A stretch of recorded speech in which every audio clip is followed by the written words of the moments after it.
অবশ্যই বঙ্গবন্ধুর কাছেও অনেক কিছু শেখার আছে।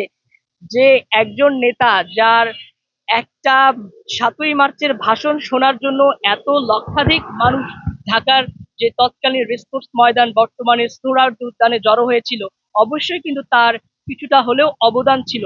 সে অবদানটা কিন্তু আমরা কোনোভাবেই অস্বীকার করতে পারি না।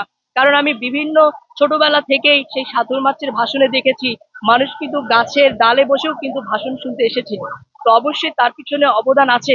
এবং সবার কাছ থেকে সব রাজনৈতিক দলের সব রাজনৈতিক ব্যক্তিবর্গের কাছেই কিন্তু অনেক কিছু শেখার আছে।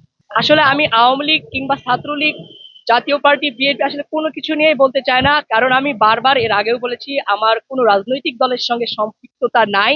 তবে বঙ্গবন্ধুকে ভালোবাসি, জিয়াউর রহমানকে ভালোবাসি। দেশের সূচনা লগ্ন থেকে যাদের অবদান ছিল তাদের সবাইকে আমি ভালোবাসি। আসলে কোনো দলকে না, আমি ব্যক্তিকে ভালোবাসি।